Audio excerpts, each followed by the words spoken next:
Are you living the best of who you feel like you are right now? And if you're not, that's not a place for you to feel sad or upset about necessarily. It's just to acknowledge it and to accept it and then take some personal accountability and say, okay, what would I have to do? What thinking patterns or new behaviors would I have to start tapping into the best of who I am again? Because when people often say they've lost focus or enthusiasm or vibrancy, what they're really saying is, I don't feel like me anymore. I don't know why. And sometimes it's just because they haven't been focusing on themselves. Not in a narcissistic way, but really focusing on themselves. Just ask that question of like, who do I want to be each day? I'm thrilled to spend some time with you today to talk about maybe one of the most important frameworks that I use personally to manage my own motivation and my own drive. I want to celebrate you guys. A bunch of notes about what we'll be covering today. We'll be talking about why personality is not something that you can blame for your success in life, meaning you can't say, well, I guess I'm an introvert or I'm an extrovert, and that's why my life is the way it is. We'll talk about that. We'll talk about some things that you can do to set up some practices in your own life to perform at higher levels. I hope you're going to have a great day either way. All right, so here's what I want to talk about first and foremost. You know, right now, I'm getting a lot of feedback and a lot of questions while I'm out on the road about people just maintaining their focus and enthusiasm right now. There's a lot of people kind of getting sucked into the drama and the negativity of the world, whether it's politically or economically or just in their own social world.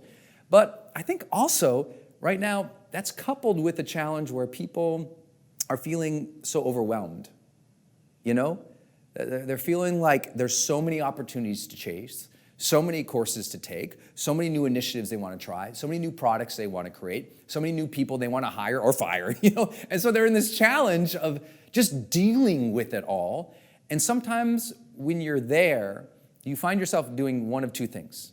Either you're going through the day as a complete stress ball, or you're going through the day and just going through the motions. And in either of those two places, that's where I usually hear this concern, well, Brendon, I've lost my focus. And when we start talking about it, what they really mean is they lost their drive. Or they say, well, Brendon, I've lost my enthusiasm. When what they really mean is they just haven't had any time to get enthused about something.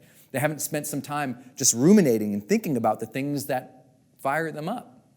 You know, it's the same thing in a relationship. If you're in love with somebody and, you know, if you never really think about how they're feeling or think about how great your relationship is together, you can kind of lose touch with that relationship, lose touch with that person, and most importantly, lose connection there.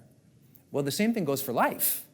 If we're not being attentive to our life, if we're not paying attention to how it feels and how it goes and what we want to put into it, we can quickly lose connection. And so what I want to do is talk about this bigger conversation about how to get that back. That's going to be the focus today. How do you get back that vibrancy and that connection when you've lost it because either you're overwhelmed and stressed or you're just so busy you're kind of going through the motions, and even going through the motions in a positive way. If you're just flowing through your days all the day. If it gets too easy for you, then you lose a little bit of the edge and a little bit of that excitement, a little bit of that drive. And lots of people are there. And a lot of people are just sharing this thing with me. And what I'd like to do to help you come back to it is talk about how this simple framework might help you get that momentum, that focus, that enthusiasm all back from one thing.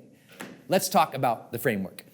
We're going to do a little bit of math today, which I know you should never do with creatives, but I hope you enjoy this, okay? We're going to do a little bit of math. If you read the charge, you remember there was the baseline human drives and the forward human drives. Okay, so there were 10 baseline human drives. These are the human drives that we have to have any level of contentment in our life at all, right? We've got to have control, self-control, right? We've got to have congruence. We've got to have caring. We've got to have the feeling, that sense of connection, etc. Okay, if you read that book. Then in the forward drives, these are things that kind of push us. right? Those 4 drives, we all want change, as an example. We want creative expression out in the world. We want challenge and contribution and consciousness. These are things that we all want, but people always ask me, Brendon, if I have to focus on any of them, which ones would you choose? Which is kind of a weird question because it's like, well, if you had 3 children and you ask that question, it really doesn't quite work out, does it? You have 3 kids, which do you focus on? All of them? These are your human drives. You have to pay, all of these have to be real for you, okay? You can't kind of poo-poo on one and forget the other one and not pay attention to, because that's when people become upset. So if you haven't read The Charge, just read that book. It will give you a good baseline for what I'm talking about today. But let me share with you some simple things to get your level of focus and enthusiasm and vibrancy back into your life. We're going to start with this simple model, okay? First, we're going to start with congruence.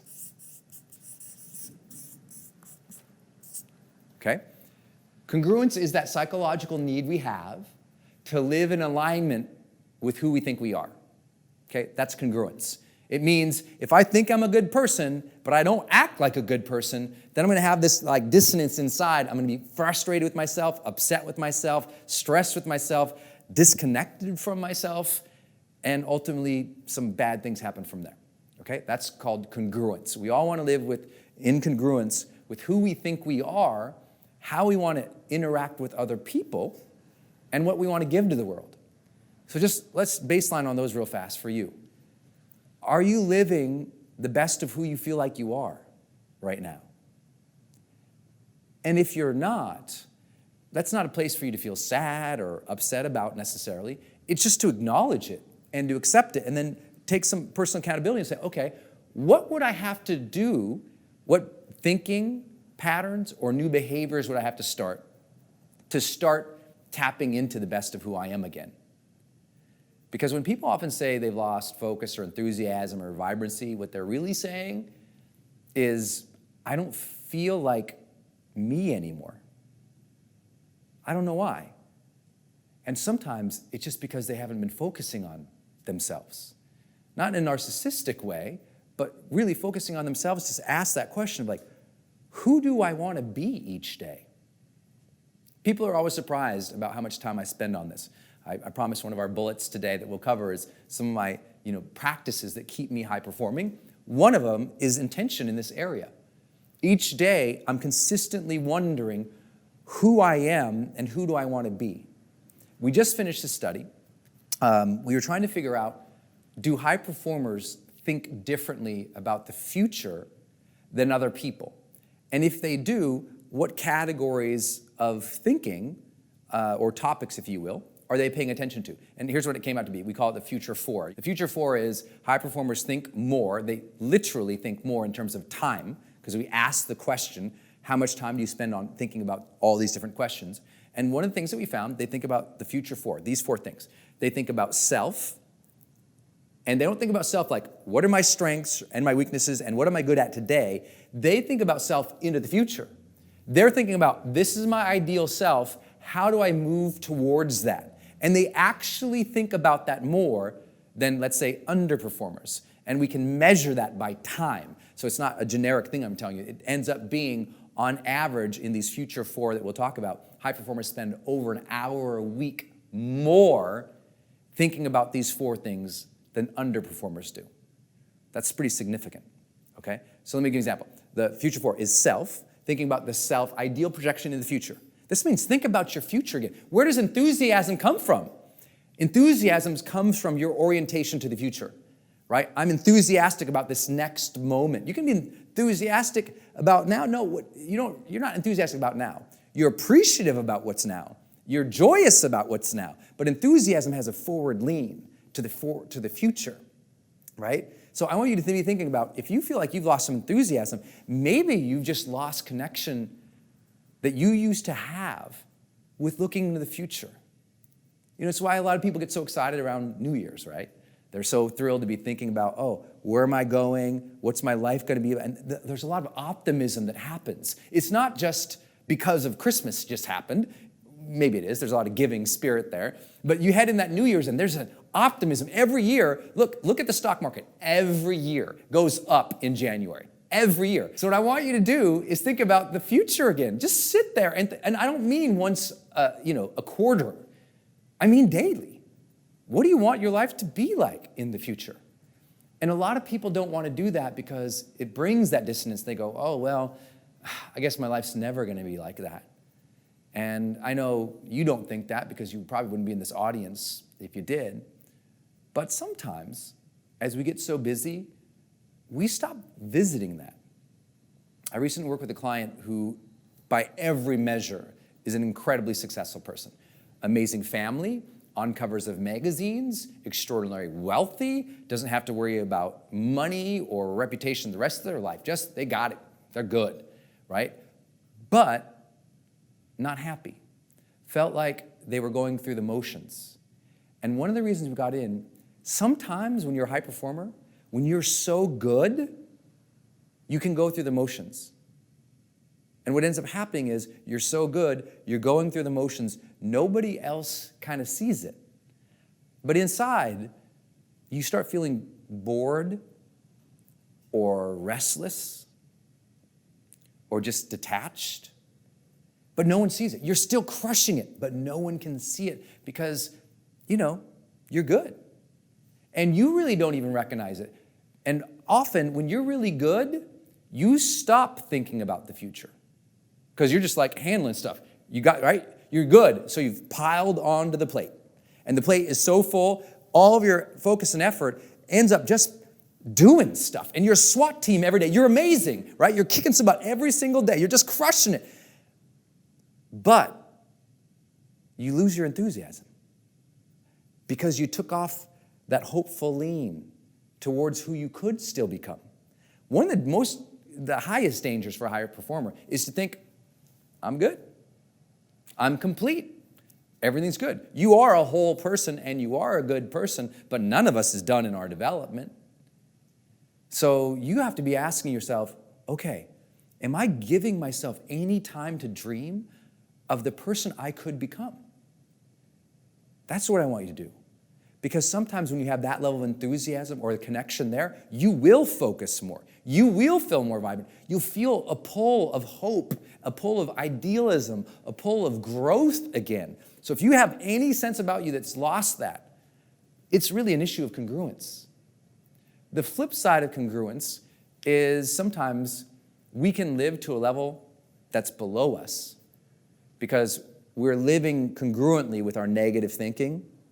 We're living congruently with what they told us we're supposed to be and do. We're living congruently with low expectations. That's why you can't let your social environment ever dictate how you're supposed to live or be or what you chase after. And that will always happen. Your environment will always take over unless you discipline yourself to visualize who you want to become.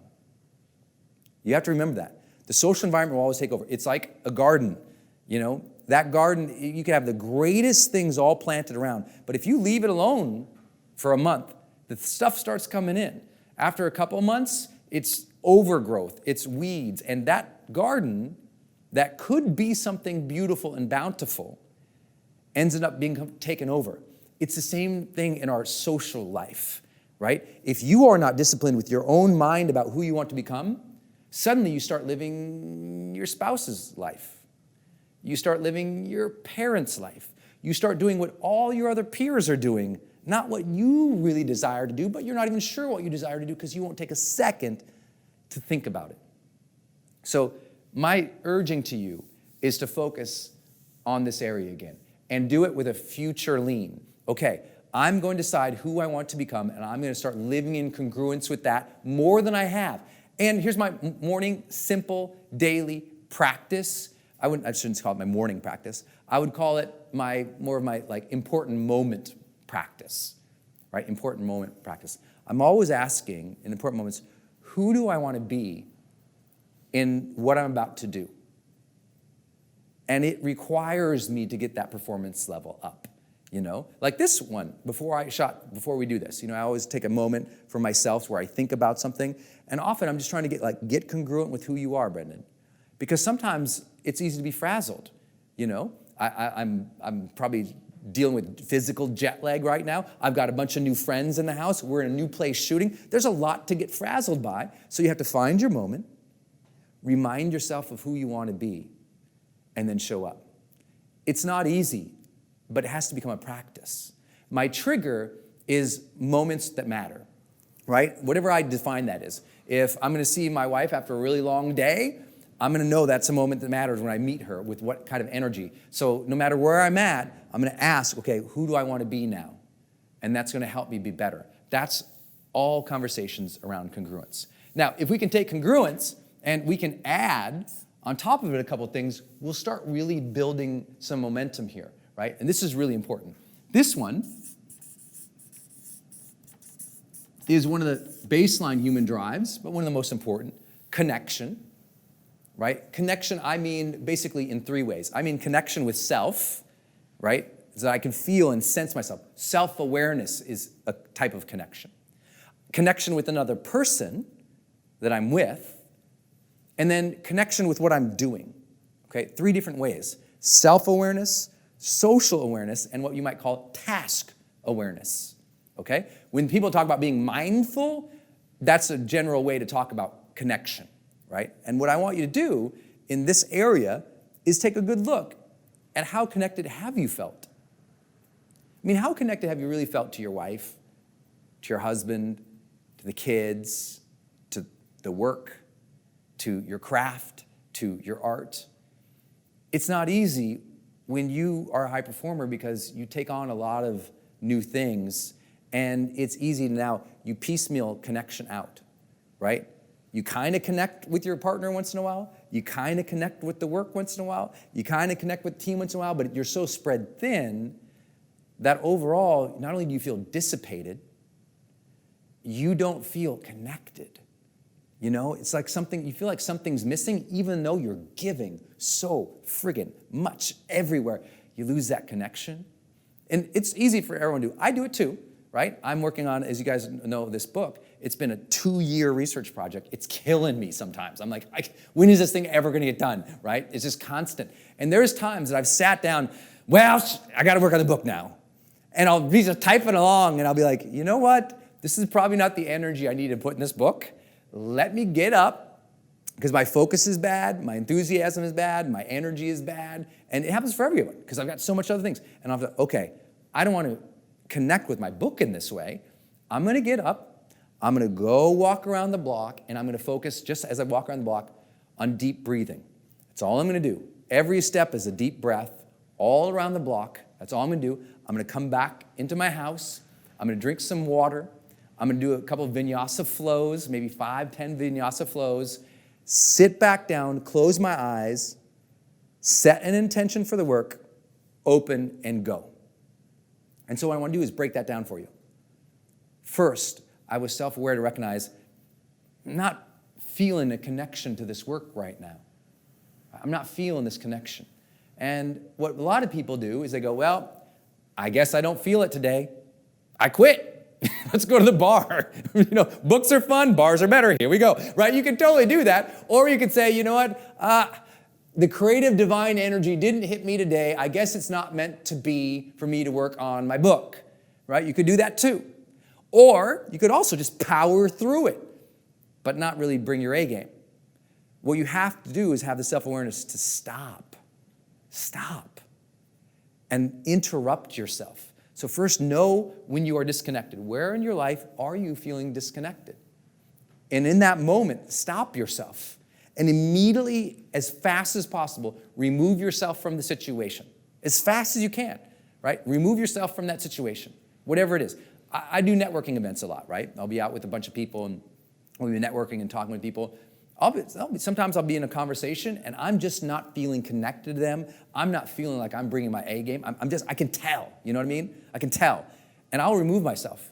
I'll be like, hey guys, you need another drink or something? And they'll say whatever they say. I say, okay. And I'll go find a room that's empty, or I'll go find the bathroom where there's a stall, and I can just get myself centered and then return to the situation.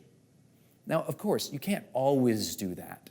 That's what people say. Well, you can't always do that. I'm like, hey, look, I'm not looking for an always.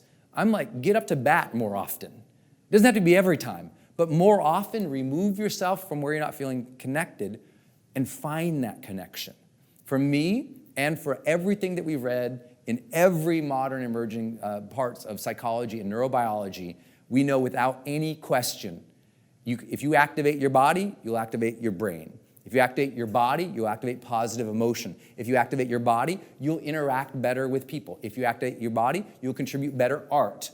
So activate your body. So go away, whatever you have to do, stretch, move, breathe, walk, jump, jack, I don't care what it has to be, but reactivate the body. Then return to the thing, close your eyes, set an intention, and go. Now, if this all sounds way overcomplicated, let me just share it. That just becomes your life. Your life becomes you conditioning yourself to be your best in the moments that matter. That's what my life is. I'm not always great. I'm not always perfect. I got on the stage in front of, 600-800 people. And I had just landed, and I was kind of discombobulated from the plane. I was maybe a little more dehydrated than I would usually be because it was a really long flight. And I remember getting on the stage, and I felt discombobulated. I was on the stage, and I couldn't go anywhere, right? I'm in front of the people, so it's not like I'm going to, hold on, guys, and go backstage and do my thing. I'm there. I have to find that moment. And I can tell you this, I could have never found that moment if I hadn't worked so hard in other moments that mattered less to condition myself to get there. Does that make sense? So you need to start finding the small moments to get higher connection. If that means that small moment is you come home from work, and before you go in to talk to your family, you get yourself in a good place. Before you flip on the video camera, before you sit down to do the work, you got to learn to set those intentions and get in that space so that when the next time it happens where you can't go, I remember meeting, I got to have a 4-hour sit down with one of the US presidents, George W. Bush at the time. And it was basically going to be me, him, and a couple people. And I was just kind of in a funky place. And not from just a political standpoint, but just like it was an awkward time, and we had to go through so much security to get there. There's a lot going on, a lot to be frazzled by, and I just remember thinking, I got just this moment of time here. I don't have the choice not to show up. And having tried to show up so many times in my life, which showing up, you know what that means? Connection. That's all it means. When they talk about flow, all that means is it's a higher level of connection, right? When you think about love, that's just a higher level of connection. But most people, just like congruence, where they let their baseline be going through the motions, most people with their connection, they're letting the social environment dictate their energy. So their energy around their spouse is the energy their spouse is bringing in. Their connection with what the work is, whatever it just happens they feel that day.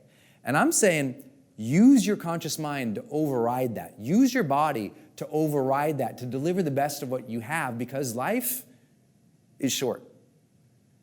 You show up crappy to your spouse for a couple of weeks or months in a row, and then something happens to them or something happens to you, you regret those crappy weeks. And I can share that having been with a lot of people in their last moments of life. They know their track record. You know what I mean? You know your track record. How have you been showing up to your work? How have you been showing up with the people that you love? How have you been showing up for yourself? Your connection matters to you in the end. So I want you to focus now on asking this question: how can I connect more in this next moment with what I'm feeling and sensing to get more body awareness, but what they're feeling, what I want to contribute here to those people, to what I'm doing with the work? If we can get your connection up, everything shifts. And I know some of this is basic, but this is what you guys have been asking too. Because think about it. I lost focus. No, you lost connection. You lost connection with either your why, you lost connection with your process, you lost connection with your energy that would give you the focus, you lost connection with the outcome of what that thing could be. You didn't lose focus. Because you know what your focus went to? Something else. Focus went to the phone, to the games, to the TV. Focus went to the drama around the office. You didn't lose, the focus is still there. It just got shifted away from what matters, right? You know how many people I've told that to? They don't like when I say that, by the way, but it's accurate. If somebody told me that, I'd be like, you know what, I'd give them the bird. But you know what? It's true. You didn't lose focus. You lost focus on what matters. Very different things, and you know it, so I'm busting you on it because it's my job to get you to a little higher level here, isn't it? Okay, then last piece here, let's add this to it. One of the human forward drives. Contribution. And when I think about the contribution, when people say I lost enthusiasm, they forgot how fun it is to give. That's what happened. They forgot. That's all. Right? They made contribution too big of a thing. Well, you know, I don't have a building with my name on it yet, Brendon. I literally just had a conversation with the guy on a jet he owned. And he was upset that in this part of his life, there's no buildings with his name on it. This was his thing. This is rich people problems. I'm like, this is a thing for you? He actually had a lot of emotion to it. Now, he had ambition and he had given and he'd done lots of things, but his contribution was tied to something that didn't really matter that much, though he thought it mattered. But notice what the contribution was. The accolade. The reward, the award, the name on the building was what he was after. I said, well, what does the name on the building give you? He says, well, you know, it gives me a sense of success. I said, why? He says, well, you know, just, it gives me some, it's just such a public showing that I've done something good. I said, okay, what other public showings that you've done something good could be? And he said, well, you know, I host a fundraiser. And I said, well, are there any public showings of you doing good, of you actually, you know, getting your hands dirty and doing good? He goes, what do you mean? I said, you know, doing good. Like, do you volunteer? He hadn't volunteered in 15 years. He wrote a lot of checks. But he hadn't been in a soup kitchen in 15 years. Contribution sometimes we think is the building. And we forget it's serving the dish. We make it too big. And so we feel disconnected from it. And then spiritually, we feel upset. Well, I'm not making my difference, people say. Because to them, making difference is this highfalutin, big idea. It's the thing on the building. It's the $1 million of the cash. Brendon, I can't believe I've been working so long. I haven't built any schools in Africa yet. I'm like, dude, you'll be okay. It's not about the schools in Africa. It's not the name on the building. Those are good things. I'm not discounting those things per se. I'm saying if that's your measure of a sense of contribution in life, you'll always feel unfulfilled. Because you know what? You're going to put your name on that building, and then they'll build a building across the street that's bigger with another guy's name on it. And you'll be like, damn. So don't tell me it's about the building. And it's not about the school, because they'll put up the school, and then they'll build another town, and they'll put up another school, and the kids will go over there. Like, it's not about that. It's about the act of giving. And so what I try to do to people, I say, oh, you want enthusiasm and vibrancy back to your life? Scale down your thoughts of contribution. Scale it down to daily acts of contribution. Daily acts. You know, you had those people who you posted your Instagram thing and they said some nice things to it. And you were like, oh, that's really nice. And you don't look at it again. When you could have said, hey, thank you. You know what? Let me send you something. I appreciate that. That's a small daily act. Giving to somebody. That's it. Simple. Right? Small daily acts. Teaching your kids to give. Small little things. Opening the door. Getting the cup of coffee. Helping people arrange something. Little small daily things. Like I want you to get eyesight onto your day of giving. How can I give? Just little things. Because, look, if you're not doing the little things, you won't feel the big things when you finally get them. Let me say that again. If you're not doing the little things, you won't feel the big things when they finally happen. It won't be what you wanted. But the little things, those give. You'll sense them. There'll be something that's magical to them that makes a difference. All right. Now, let's do that math I promised about. We're going to take all of this. Apparently, when you put parentheses around something, it makes you take the sum of what's in the middle. right? If this was 1 plus 1 plus 1, that would be 3 as part of this grouping of mathematics. This is really advanced stuff, let me tell you what, for the kid who never went to algebra class. Okay, then all I'm gonna do is I'm gonna show you what that multiplier of all this is. It's another human drive, and it's the thing that sometimes, if you're doing pretty good in these areas, you're like, yeah, I'm kind of who I am, good. I'm happy with my relationships, I'm giving, but you're like not feeling the vibrancy or the fulfillment or the growth from all of that, or that enthusiasm and focus, as I promised we'd be talking about today, that's kind of gone. It's like, it's easy to lose focus when any of this is going through the motions or normal for you, right? But what we know from psychology, if all we can do is add that drive that we love so much as a multiplier, and now we take all this and we just layer it, right? Now, congruence, challenge yourself again. Now, connection, challenge yourself again. Now, contribution, challenge yourself again. So I'm in Puerto Rico, and I'm sitting down at this by myself. I was down there for a writing project, so I went and disappeared. And I'm sitting at this table, and this couple across the way recognized me for my work, and they said, "Hey, you're Brendon Burchard." I said, "Yeah." And I said, "Cool." And we just started talking, and I said, "Well, why are you here?" And the wife said, I don't think she was a wife. I think they were engaged or something. But it was not like a honeymoon trip, and it wasn't like a good trip either. They needed it. It was like, she said, "We really needed this time together." I said, "Why?" And she was really polite, and he was very silent. And I'm watching this, and I finally said, "So this is a trip that was really important to you?" And I said, "Yeah." I said, "Is it because, things suck between the two of you?"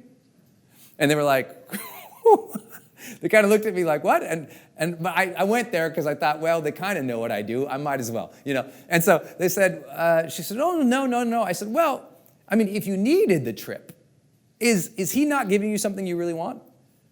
And this guy looked at me like he was going to smack me off my table. He's a big dude too, and she said, "Well, no, it's good." And I asked him, I said, "Well, do you sense it's good?" And he goes, "Yeah, it's good." I said, "Well, why'd you need the trip?" I mean, you could go out to, why didn't you go like, "Hey, let's go to our favorite restaurant"? Why did you have to escape something?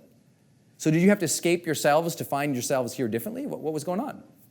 And what happened was they just got, as a couple, they'd been together long enough that they weren't trying anymore. And Puerto Rico was a place for them to try. You know what I mean? They went down there to give themselves some psychological ease that says, you know what, let's try. Sometimes you feel like you have to remove yourself from things to try again. And that's what they were doing. Now, they didn't have to spend all the money to go down to Puerto Rico. They could have, found a way to do that back at home. But I think it's really important that we recognize that what they were really doing was challenging themselves to connect again. Puerto Rico wasn't a vacation. Puerto Rico was a challenge. Can we get back together? They were challenging themselves. And in so many ways in our life, we have to do that. We have to, if we want more here, we have to push. Because you know what? As we go back to homeostasis, which is a good place to be, in many ways, there's a lot of contentment that can happen in homeostasis. But remember the problem we frame this with: focus, enthusiasm, vibrancy. I feel like I lost those things, Brendon. What do you do? What you do is you become more self-aware of these things, and then you push. And a lot of people don't like the word push when I say it, right? They're like, well, okay. We'll become more mindfully assertive. How about that? Same thing. Challenge, push, whatever you want to call it, however you want to dress it up. The reality is, if you lost focus, no one's going to fix it for you. If you lost enthusiasm, no one's going to fix it for you. If you're losing vibrancy, you're not going to wake up tomorrow and feel better. It doesn't work like that. You got to take back command of the ship. You got to take back discipline. You have to take back your own paying attention to what counts. And I know that doesn't always sound like, you're like, geez, Brendon, this is kind of heavy. Where's the balloons and stuff? It's like, I don't want to just fluff you up with motivation. I want to tell you, this takes work. This takes real work. And if you're not measuring yourself in some way on a daily and a weekly and a monthly basis, you'll fall back into going through the motions. And by the way, I don't have any problem with going through the motions. So if it sounds like I'm this guy who's like push, push, push, push, no, I'm answering the question. The question is, Brendon, I lost focus and enthusiasm and vibrancy. And I'm just here to say, well, you're the only one who's going to get it back. It's going to take work and focus, right? There's great times of our life where we do just go through the motions and things are good. But if they're not, and you're aware of it, the most important thing you can do is to put these types of concepts back on your mental dashboard and measure them, watch them, pay attention to them, and seek to actively challenge yourself in each of these areas. In general, you should have challenges in your life. I like to tell people all the time, if the only challenges you have in your life right now are the challenges that life threw at you, you're living a reactive life. A proactive life puts challenges in front of us on purpose. Like literally, if the biggest, when I tell high performers all the time, the biggest challenge you're facing in your life right now, assuming life didn't throw something at you, is a challenge you place on yourself. And I'll give you this last example. Because a lot of people go, well, yeah, Brendon, that's easy for you to say, or yeah, you don't understand. My big challenges are this. I get it. And when I was out on the East Coast, I had some time to sit with a young girl who's going through cancer. And she's in her hospital bed, and she's got maybe 4 or 6 months from what the doctors say. She and her parents have a longer vision for her life, but she's a teenager on a hospital bed. She knows life isn't good. Now, life has thrown her the ultimate challenge, hasn't it? But her biggest challenge isn't cancer. She could make it that. We could all make it that. Well, yeah, Brendon, sure, you say you should set the biggest challenges in your life. Sure, it's easy for you to say, my husband's being that. We're going through this in the business. I've had this health issue. Well, this teenage girl dealing with cancer, when I walk in the room, all around her bed are all these books. And so when I start talking with her, I said, well, what are all these books about? She says, oh, I'm learning Spanish. I said, you're learning Spanish? She goes, yeah, I've always wanted to challenge myself to learn Spanish. Now think about that for a moment, how beautiful that is. Life threw her the ultimate challenge, mortality. And yet, here she is, in the crux of the biggest challenge she ever got, setting her own challenges. That brings you back to life. And that's what it was doing for her. So if you're lacking a good challenge in your life, set one up. Even if that's just asking, how can I be a better person? Connect more and contribute more. If these become the challenges, great. If you need another challenge, great. But set that up so that you feel that focus come back in. Because challenge, whoom, gives you focus. Challenge gives you something to grow into, spurs that enthusiasm. Challenge gets you fired up to focus, to do good, to be there. All these things, I hope, will help you reach higher levels of performance. Hey, it's Brendon. I just want to thank you for watching my channel. There's so many other teachings and trainings on this channel, so please enjoy. Thanks for being here. Also, for those who want to go to another level, I have an upcoming Certified High Performance Coach Certification Week. This is where I teach you and certify you to become a world-class life coach. We call them Certified High Performance Coaches. You can click the link in the description right now to apply and to learn about our upcoming certification week. If you want to go to another level as a life coach and you want me to certify you and help you, make sure you click that link and take advantage of it right now. Enrollment is open today.